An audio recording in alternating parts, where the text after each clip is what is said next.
Johnny Athletic, welcome to the Friday Football Feast. What's going on with you, brother? What's up, PA? How you doing, bud? Pretty good. Got Paul Charch in here. Been excited for a couple of hours to ask you a bunch of pertinent questions beginning here. A very, very difficult loss for the Wild last night. Your thoughts on the way things developed? I always love that one.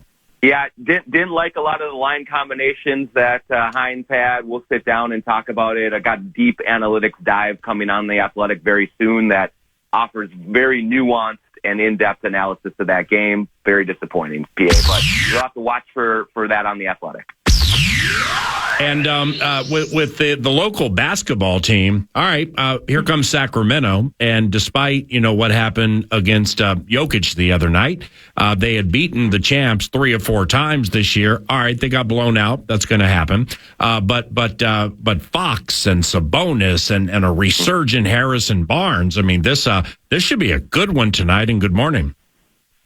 Good morning. Yeah, no, I'm really looking forward to tonight because the Kings are one of the teams that have beaten the Wolves this year that have made them look really bad in one of those losses. Now, the Wolves got them in Sacramento, got a little bit of payback for it, but when the Kings are humming, when they're really moving the ball, they actually move without the ball very well offensively. Fox is a tough cover. Sabonis is just a beast in the paint. Harrison Barnes always seems to play well against the Timberwolves and hit a bunch of threes.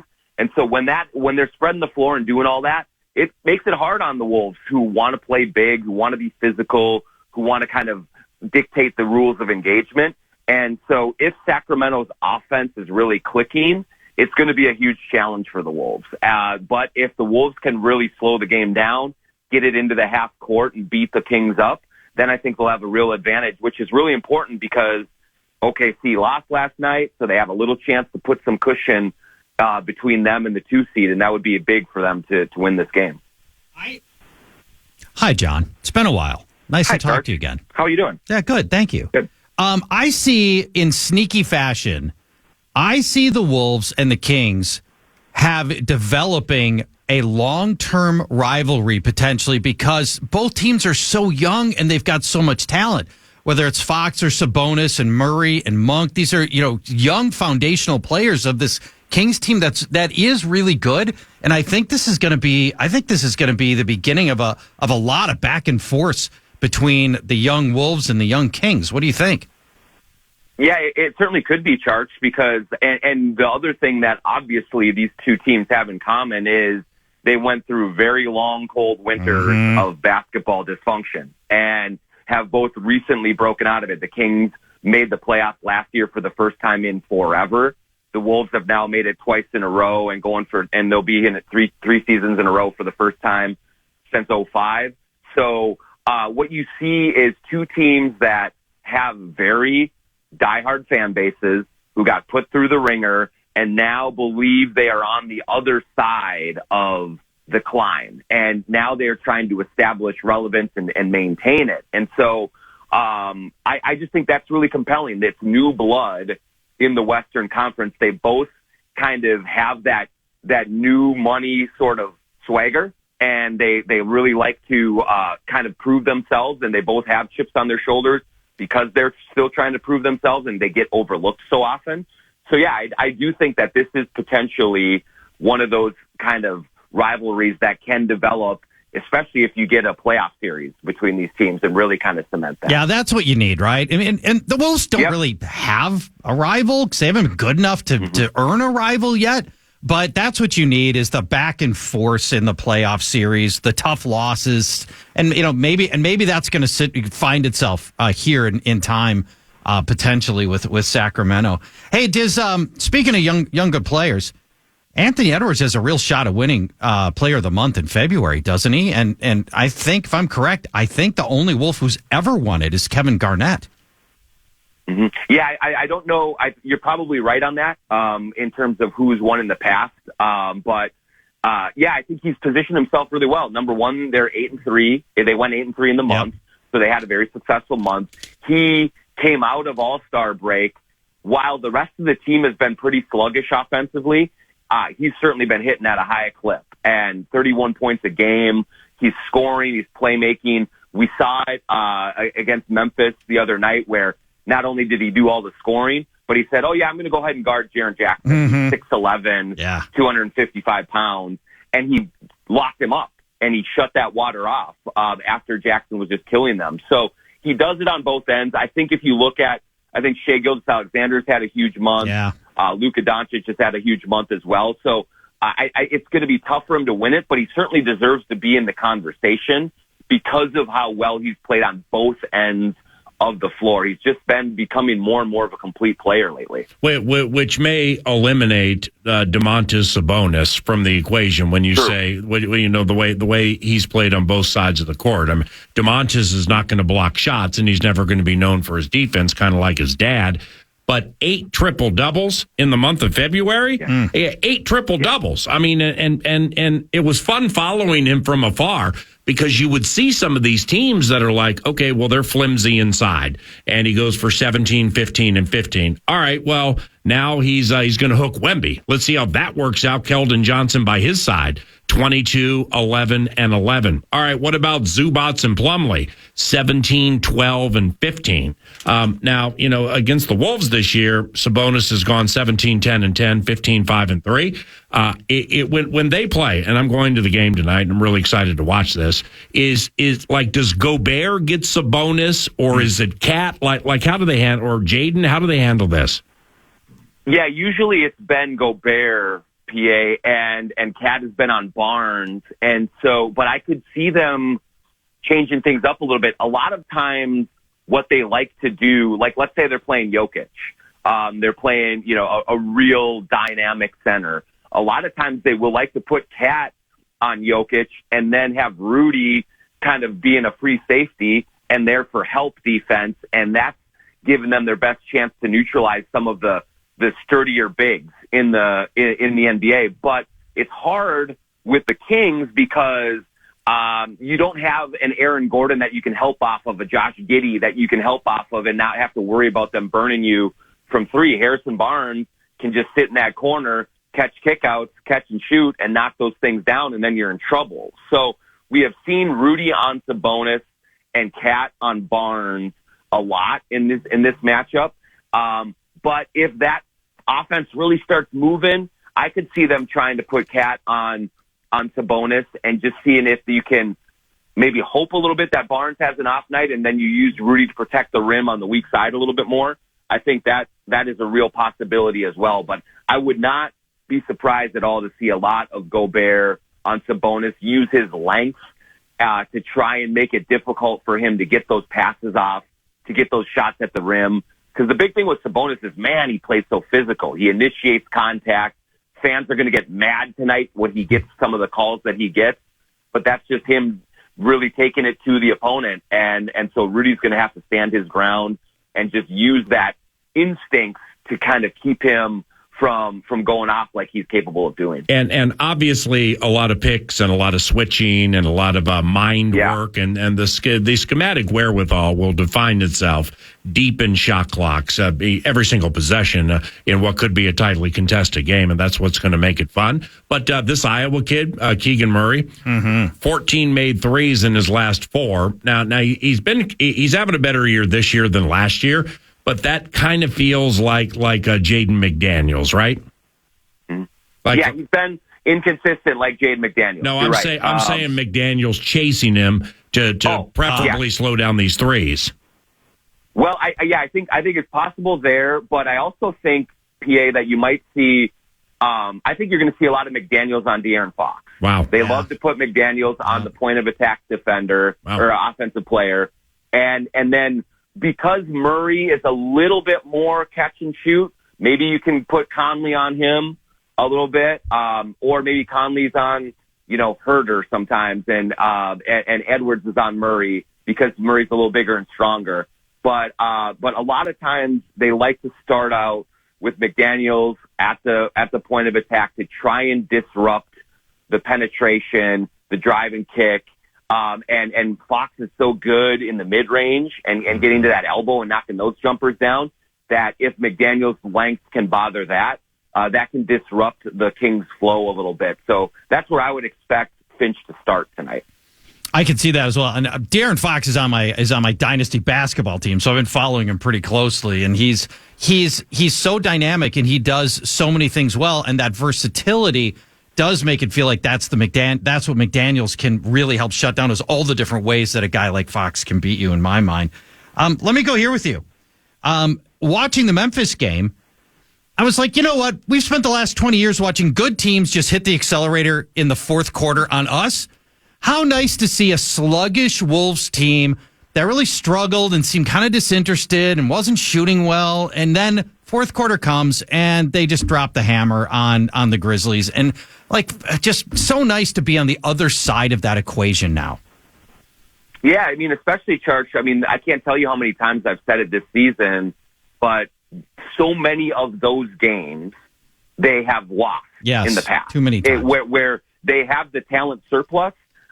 They're playing a really shorthanded team, and they don't take the game seriously. And all of a sudden, they're in a dogfight, and then they cannot close the game out. And so, at least with this team, what you are seeing is an ability to find themselves later in games and say, "All right, enough is enough with this." And that's what Anthony Edwards did in that game against Memphis. It's like he saw Jaren Jackson; he would have gone for 29 and 12 in the first 32 minutes of the game, or 28 minutes of the game. And so Ant just said, all right, enough is enough of this. I'm going to take him and we're going to finish this off. And he did. And so this team does have a bit of maturity about him. And here's another thing from that game, Charch. Mike Conley and Rudy Gobert did not have it that night. Second night of a back-to-back, played a lot of minutes the night before. Usually that's a recipe for disaster for this team. But to Chris Finch's credit, he sat Rudy Gobert the last 7 minutes of the fourth and just said, look, hey, Rudy, you've been so good for us. You've been amazing this year. But tonight, you played 39 minutes the night before. Your ankle's a little sore. You just don't have it. We're going to finish with Kat. We're going to finish with Nas. And so the head coach doing that in that situation is not as common as you might think. And he just did what he had to do to win that game, and it worked out for him. Well, and over the last three, let's say, all right, now I missed the Spurs game, so maybe this is the case with the Spurs, but all right, they're winning these games. They're beating Brooklyn, and they're beating Memphis, and they're beating the Spurs. The third quarter out of the All-Star break against the Bucks was ridiculous, but that's a week ago, so let's move forward, right? But correct me if I'm wrong here, because you have a trained eye and you talk to the right people. It just... When I watch, it just seems a tick off. Like there's something just off with the squad right now. Now, the mark of a good team is one that doesn't perform up to its capabilities and still finds ways to win. And I have a high level of respect for that. But do you sense the same thing, that something's just off? Yeah, you're totally right, PA. I think they went into the All-Star break feeling like everything was finally coming together. I think in the 10 games previous, before the break, they had the number one defense in the league and the number 3 offense in the league. And the ball was moving. They weren't turning the ball over. They're making shots. And all of a sudden, they're really got their chest puffed out like, okay, we finally figured out some of the offensive issues that have prevented us from really kind of taking off. And they felt really good about it going in. Coming out of the break, especially that 36-13 third quarter against Milwaukee. But even in these wins, these last 3 wins, the offense has not been smooth. It's been a grind. It's been a bit of a slugfest. Now the defense is still playing great, and so that's largely carrying them. But they have to find a way to rediscover the flow and the overall synergy that they had offensively right before the break, because they're going to need it quickly here, PA, because it's the Kings tonight, it's the Clippers on Sunday. If you don't have a little bit more continuity, a little bit more effectiveness and efficiency offensively, then you're going to lose these games. So they could get by with it against some of the dregs of the league that they were just playing, but tonight is the night where it's got to kind of click back into place, and we'll see if they can do it. Talk to me about Monty Morris and your thoughts about how he's integrated into this team. Honestly, I didn't know that much about him until he joined the team. I like the defense. I like the thick body, the versatility he has defensively. And I ran into this stat on Twitter. Since he joined the team, 21 assists, 1 turnover. That's the league's best ratio since the acquisition of Monty Morris. And his plus-minus since he got here, plus 32. What are your thoughts on Monty Morris as a Timberwolf? Yeah, it's been fun to watch, Charch, because one thing is, you hit on it defensively. I did not think that he was this good defensively. I thought he was much more of an offensive-minded player, and that you would have to cover up for some of his stuff defensively. That hasn't been the case. He's been in the right spot at the right time. He does have enough strength to hold up, so that's been very encouraging. He's actually blocking a couple of shots here or there too, which is just showing activity. I think 2 things. I think he's been working his way back into shape. He had missed a ton of games for injury with Detroit. He's still getting that back. But the thing that has been most impressive is that he has not yet had the game where he hits 4 threes and he scores 16 points, and you're like, okay, he's really filling up the stat sheet. He's just been steady, and yet what you hinted on with the plus-minus, every time he's in the game, they're winning those minutes, and they're winning them usually by a pretty good margin. And so his ability to take care of the ball, to start to learn his teammates and get them good shots, and then to knock down the occasional shot that he has, I think only portends good things going down the stretch here. I think as he gets more comfortable, as he gets in better shape, as he gets more aggressive offensively, all of this is only going to get better for him, which is huge for the Wolves because they play so many games. They need to take some of the pressure off Mike Conley. And so far, what they've seen from Monte Morris has been solid Monte, and that's still been really good for them. And so if they can get to good Monte, then all of a sudden they're really going to be sitting pretty. Yeah, and that's a position I think that could have used some depth. So I like them. I like the move there. Can he rotate out some Kyle Anderson minutes? Well, so I mean, it's possible if you're playing a little smaller because, and we've seen Chris Finch start to do that because he likes playing Conley and Morris together. He likes playing 2 point guards. Then you're not turning the ball over on offense, which has been their big problem. Yep. So it could mean a little bit of a reduction for Kyle, minutes wise. Now he's been going through a little knee thing, so maybe that'll keep him out for another game or two. We'll see.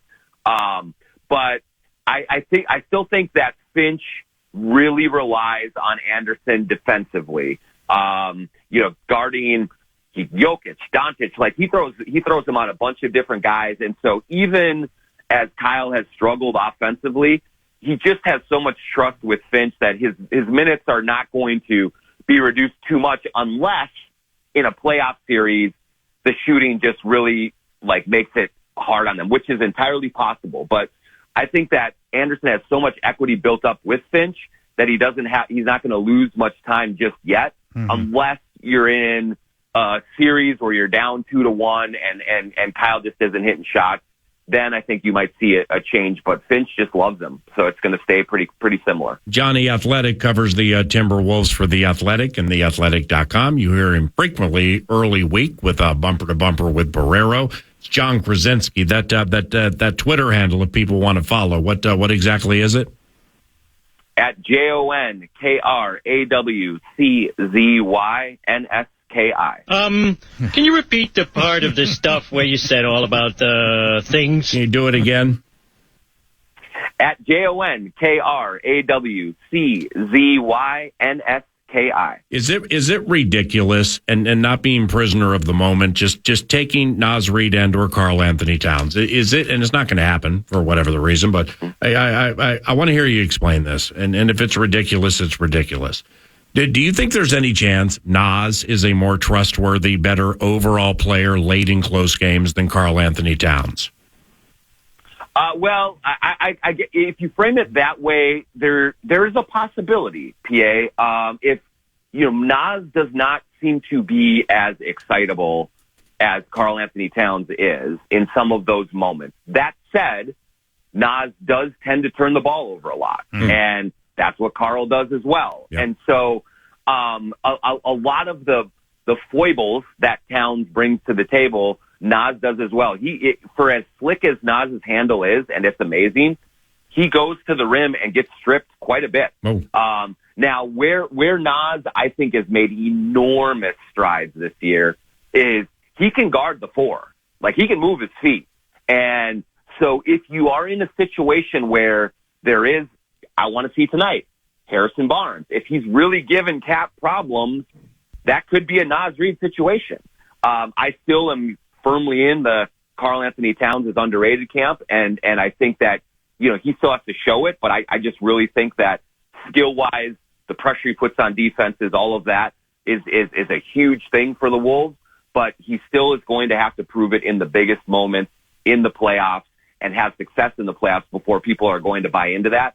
But it is nice to have that big 6'9" bullet sitting on the bench if you need it, if Carl's in foul trouble, if he's just really struggling to go to. And I don't think Finch will hesitate to go to it in a big spot if need be. Given where Cat was drafted and the max money he receives, how can he be underrated?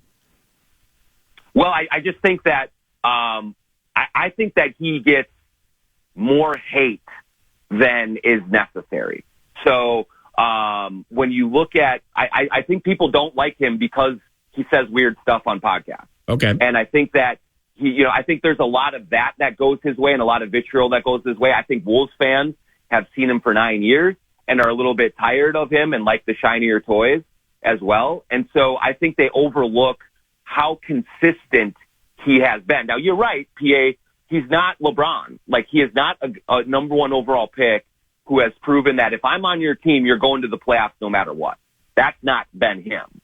But I also think that he is not the albatross or the detriment that some people do want to paint him as, if that makes sense. Last one for Jonny K. Go ahead. So let's broaden the discussion. If he's underrated, let's talk about the whole team.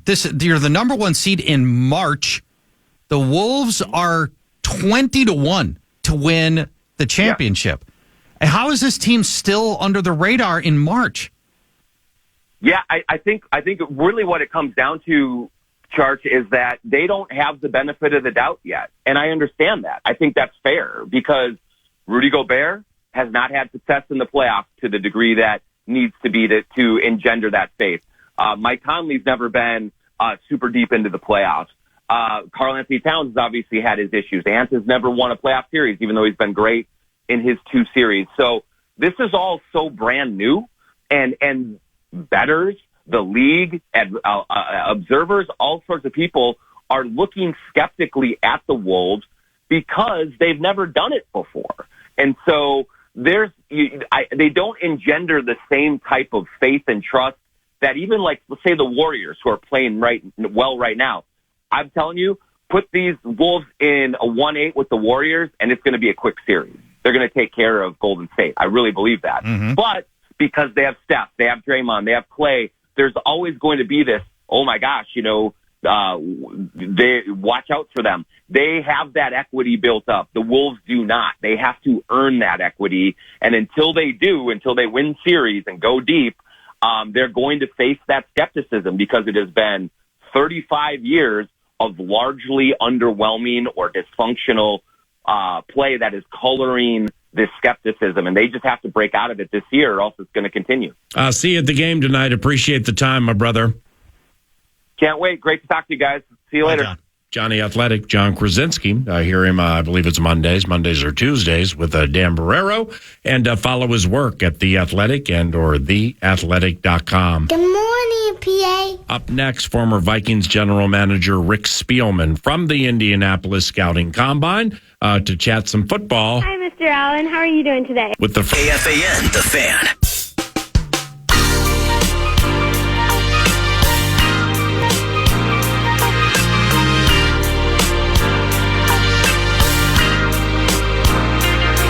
How you been, buddy? Good seeing you in Indianapolis. Things well? Yeah, everything's going good. Thanks, PA. You in a good spot right now, or should we call you back? No, I'm right here on the stage because I got to get ready to go on here in about 20 minutes. Okay, cool. It's Rick Spielman, former Minnesota Vikings general manager. The 33rd team and the 33rdteam.com with this good cool stuff you've been putting out on Twitter. Man, you just what's it like I got Charch here too for the Friday Football Feast. But what has it been like going to the Combine for you? Just knowing as many people as you've gotten to meet over multiple decades. No, it's great to see everybody again. I love doing the media side that I'm doing right now. You get a global view of the whole league and what each team may be doing this off season to improve their rosters. But after I think this is my 34th Combine, so knowing all the people that you know and seeing everybody, it's a long week, as you know, but it's an exciting week. Yeah, the 33rdteam.com is where you can follow a lot of Rick's work done this week at the Combine. Charch? And, you're there in a different capacity now, Rick.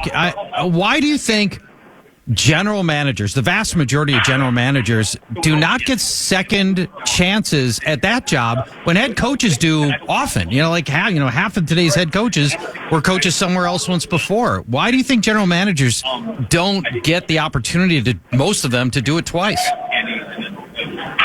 I could put myself into that if that's what you're trying to ask, Charch. Yeah, since when did you start beating around the bush? You're in that position, but it's not just you. It's the overwhelming majority don't get a second chance at it. Yeah, I could tell you I've had just off the record, although I'm on the record, a lot of inquiries. But we retired down in Florida. I enjoy my lifestyle, to be honest with you. After 30 plus years in the league and missing all that time with your wife, your kids, getting a chance to be a part of a family again, but still doing the media side to scratch that itch that you have, on CBS. We have this podcast with the first pick that's all draft related that I love doing, love watching the tape. Love interviewing the kids on set here at CBS as well, because you can bring back just the days when you were interviewing in private settings. So, but, everybody has their choices and whether they get them or not. I don't know everybody's situation, but I really enjoy where I'm at right now, what I'm doing. Yeah, it's with the first pick, a CBS Sports podcast, and there's a Thursday recap available right now, bold predictions, updates and takeaways and stuff like that. And Rick Spielman is a big part of it, former Minnesota Vikings general manager. With the quarterback speaking today and Marvin Harrison not showing up to Indianapolis, what's the buzz been like at the convention center today with those quarterbacks talking, Rick? Yeah, no, we had a couple on set today, all very impressive. We were able to sit and talk with Caleb Williams, who I thought for all the, if you want to say, scrutiny with all the outside noise, handled himself extremely well. Very bright young man, very mature as far as handling everything that comes his way. And he's able to separate that from what he really loves to do. And just talking with him, I know how much he really loves just to get out there, play between the white lines. We talked to J.J. McCarthy today, and, all these kids have been kind of prepped. And even, when I was on the other side, when we were in these meetings, you try to get them off their mark. But all very impressed with all the kids that we had on stage and were able to visit with today. So you and you've taught me this over the years, is that when somebody comes into a combine and subsequently a draft saying, like, this is the deepest whatever in the history of NFL drafts, is that, like, let's go ahead and watch 2 seasons, before we can determine truly how deep something is. Like 2020, I heard it a lot about the wide receivers. You drafted Justin Jefferson for this team, and from Justin through Gabe Davis, Darnell Mooney, and a bunch of guys deep. Yeah, that probably was the deepest wide receiver draft ever. From a quarterback standpoint, starting with Williams, May, and Daniels, all the way through whomever, do you sense, Rick, this is a draft that you can get quarterbacks on Friday and or Saturday, and eventually they may become good starters? I wish I had that answer. I wish a lot of people had that answer probably, but I know with the big 3 everybody's talking about, I think they are going to be very good quarterbacks. And then there's that next tier. There's the J.J. McCarthys, the Bo Nixes, the Michael Penix Juniors of the world. And teams may see them differently according to what skill set they bring to the scheme. And then I think even if you move down and whether they're third or fourth round picks, Pratt from Tulane, Spencer Rattler from South Carolina. So I think at different points of this draft, you may be able to get a quarterback, and to say that they're going to end up being the Brock Purdy of the world, who knows? Because I think a lot of that has to do a little bit with luck as well. But I think this is a deeper class than it was last year and even 2 years ago. So is there a guy out of that group, Rick, that you like? Because most Viking fans accept that it's unlikely they're going to get one. They're going to get Williams, Daniels, or May. So we're looking a lot at that next tier guys that you're looking at, and whether it's the Vikings hold at 11 or they trade back and maybe pick one of those guys. Is there somebody in that next tier that you think has the right kind of game to translate to be requisite of potentially starting for the Vikings? Yeah, well, I think they're going to have to determine that on what skill set they're looking for, and Kevin O'Connell and what functions in his office. Bo Nix and his athleticism, but he's coming out of an Oregon offense, and Michael Penix Jr., who may be one of the best deep ball throwers, I think, coming out of this year's class, but older kid, but has overcome so much adversity, and what he's done for the University of Washington since he's transferred there from Indiana. And then the guy that I'm really intrigued with is J.J. McCarthy, because he's not asked to throw the ball 30, 40 times a game, but he knows how to win games. And so I think as they go through that, and as teams are going through all these quarterbacks, you want to try to find the next Patrick Mahomes. But I think a lot of it will do with what kind of skill set. Is accuracy the number one thing? Well, look at the most accurate quarterback. Is it winning games? Is it athleticism? So I think teams will look at that and specific traits that they look for to function in their scheme. Hey, Rick, the quarterback you brought here in 2018, Kirk Cousins, do you think he'll play for the Vikings next year, or do you sense he'll go elsewhere? Yeah, I was trying to get in the building, but somehow my number's still locked out. So come on, man. So I don't know. I know, I thought last year was one of his best years, especially when JJ went down and how his game even elevated more. And the relationship he has with Kevin O'Connell and how he functions in that offense, because he's not the athlete some of these other quarterbacks are, but very, very tough in the pocket, accurate thrower. So I don't know. They have a lot of tough decisions to make. And I know the guy I respect, one of the guys I respect the most in that building is Rob Brzezinski, and how he managed the cap while I was there and how he still manages the cap. But they got a lot of really, really tough decisions to make. Well, one of them is Justin Jefferson. You can make a case that the single best move Rick Spielman made was your selection of Justin Jefferson, which is a home run, particularly where you got him. What are your thoughts about Jefferson as the highest paid non-quarterback, which seems to be where they're headed right now?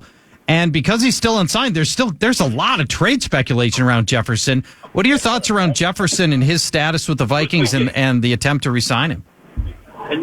Yeah, no, I'm assuming that they would want to try to re-sign him, because look at how the receiver has made an impact on all these quarterbacks. And if you get a receiver like Justin Jefferson, and when Howie Roseman in Philadelphia traded for A.J. Brown and how that elevated Jalen Hurts, when Miami and Chris Greer went down there and traded for Tyreek Hill and how that elevated Tua's game. Yep. So I think those are hard guys to give up now. And if you had told me 10 years ago, when I was in Minnesota, that you were going to play a receiver more than $10 million a year because you can find a receiver out of the tree, but the game has changed so much. It's more of a space game, and the receivers have such a major impact right now, and you're seeing the impact they have on these quarterbacks. Now, unless you're Patrick Mahomes and that he has Travis Kelce, and Rashee Rice got better as a season, but he really didn't have a great group of receivers. But there's not many quarterbacks in this league that can carry a team without the type of receivers like I mentioned, and like Justin Jefferson. Hey, Rick. Lastly, what the run Kevin Stefanski has had? He's head coach of the Cleveland Browns, 2-time coach of the year, and in 06 when he came here with Childress, that really 06, 07 was when your run began here too. Just in totality, how impressed have you been with the career Kevin has put together? Well, he just had an incredible career, and we had him on the stage. I got an opportunity to interview him, and if you ever get, his nickname is Ned. Ned? And I remember Ned, and the reason, and he said I'm the only one that ever remembered that. Brad Childress was getting ready for a rookie show, and he said Kevin Stefanski will be the Ned ringmaster to get this all organized. So go to Ned for whatever acts you're going to do. So I've always called him Ned since then. Yeah. But he has been 2-time coach of the year, like you mentioned. Everything they went through last year, losing Chubb, going through all the quarterbacks, losing their offensive linemen in the beginning of the season, yet they were able to maintain and they were able to still go out and win. And I give a lot of credit to Kevin Stefanski, even though he may not be that yeller and screamer, but his calm demeanor, his cool confidence, I think that reflects all the way down through the team. And those guys believe in him and the message he gives week in and week out, and that's why he's had so much success. Not to mention he's a pretty good play caller as well. You're fantastic. Great catching up with you with Bursich the other night, and thank you very much for the time. Have a good weekend, all right, Rick? Okay. Hey, Charch, don't worry. Just come directly at me, and I'm going to argue Adrian Peterson may have been up there with J.J. Jefferson. That's a good point. That was a pretty good one. That was a good one. I appreciate you, Rick. See you, brother. Bye-bye. All right. Thanks, guys. See you, man. Rick Spielman, former general manager for the Minnesota Vikings. Nice enough during a very busy day to take some time for 9 to noon. We will tap on that at least once up to the draft, now that he'll start watching some film and talking to people and stuff like that. The final segment for today's Friday football. It's home for football. Gopher Nation. Hey, good luck to the Golden Gophers hockey team tonight and tomorrow. Big series against the Michiganders.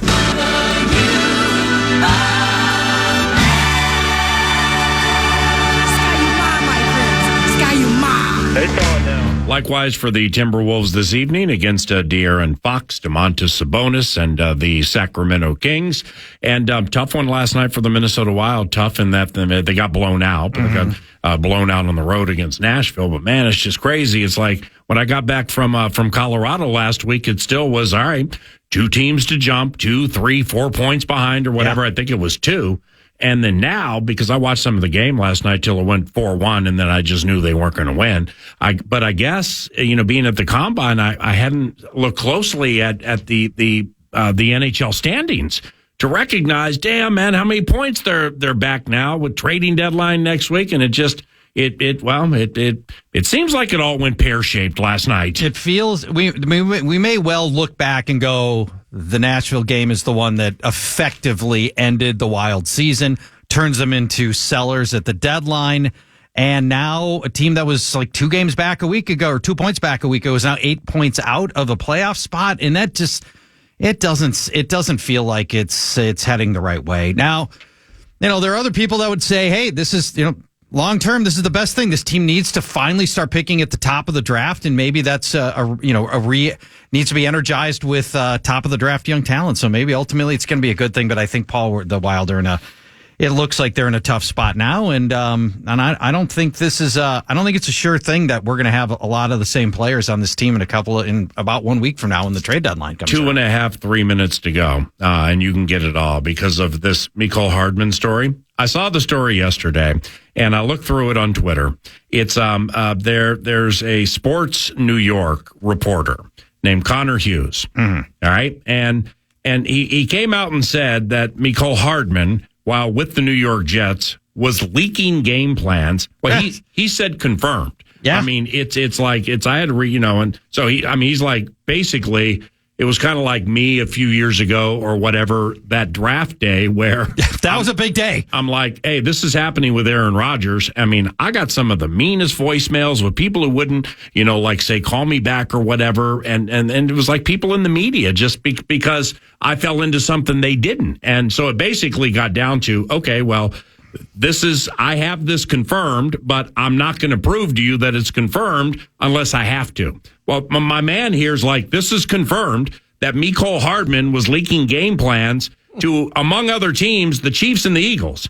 Okay, now he ends up playing for the Chiefs again. Yeah. And catching the game-winning pass in the Super Bowl.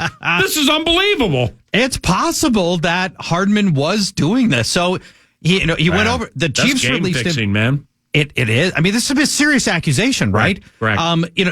Hardman got released by the Chiefs, went to the Jets, signed with the Jets, and then he couldn't get playing time in a team that had almost no depth at the position. Right. They had Garrett Wilson and nobody else, and Hardman still couldn't see the field. So he's all bitter and he's pissy.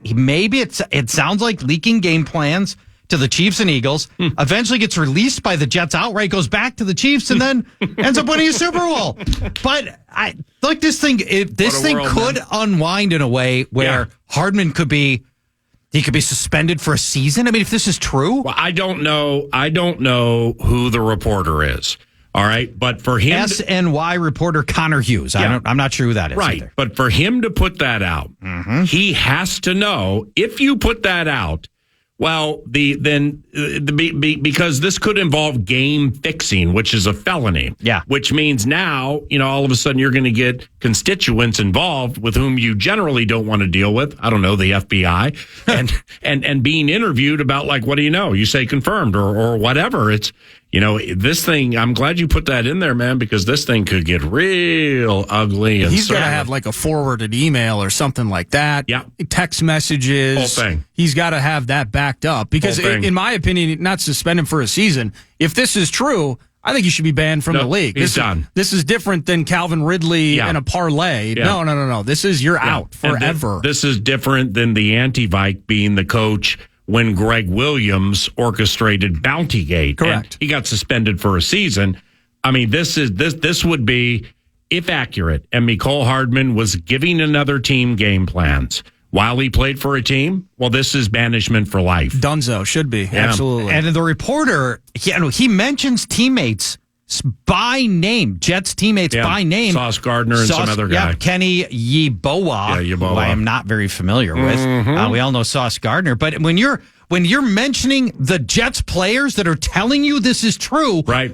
I think where there's smoke, there's fire here on this bit. Thank you very much for listening to 9 to Noon. God bless all of you. For Paul Charchian, I'm Paul Allen. Here comes Nordo, Eric Nordquist, mad producer, to put that wrap on the show. And the wraps are brought to you by Casey's. And by the way, at Casey's, you can get a medium fountain drink for just 49 cents when you pair it with delicious sandwiches like the spicy chicken or the quarter-pound Angus cheeseburger. That's only at Casey's.